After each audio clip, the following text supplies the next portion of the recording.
My husband slammed the bills on the dinner table and looked at me with disgust. You don't even work. I pay for everything. You should be grateful I keep a roof over your head. I sat there in silence, my hands shaking, tears forming in my eyes. He thought he funded our home. He thought he was the provider. He thought I owed him everything. But what he didn't know was the truth. A truth that would destroy everything he believed about himself. And when he finally discovered it, his entire world came crashing down. My name is Julia Carson. I'm 35 years old, and I live in a quiet suburban neighborhood in Charlotte, North Carolina. From the outside, my life looks perfectly normal. A beautiful 3-bedroom house with a white fence. A husband who works in finance. A peaceful, quiet existence. But inside that house, I was slowly being suffocated by a man who thought he owned me. I've been married to my husband, Ryan, for 4 years. We met through mutual friends at a weekend barbecue. He was confident, successful, and charming. He worked as a financial analyst at a well-known investment firm. He drove a nice car.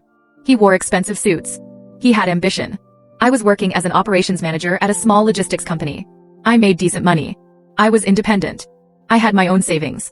But when Ryan and I got serious, things started to change. About a year into our relationship, I got pregnant. It wasn't planned, but I was happy. Ryan seemed happy too at first. But then he started suggesting I quit my job. You're going to be a mom now. You should focus on that. I'll take care of everything financially. You don't need to stress about work. He said it so sweetly. So lovingly.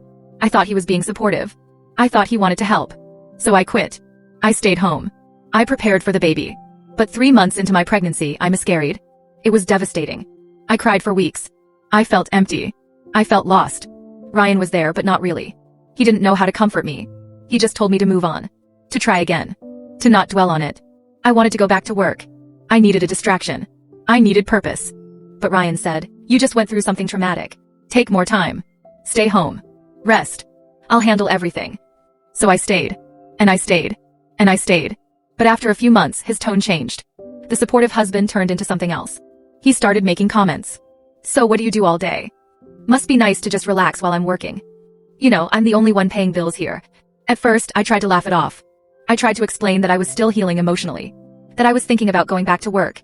But every time I mentioned it, he'd say, why? I make enough. We don't need your income. So I stopped bringing it up. I stopped defending myself. I just stayed quiet. And the insults got worse. Ryan started calling me lazy. He'd come home from work and find me reading or cooking or cleaning, and he'd say, must be nice to have no responsibilities. He'd compare me to his co-workers' wives who had careers. Amanda's wife is a lawyer. Brad's wife runs her own business. What do you do?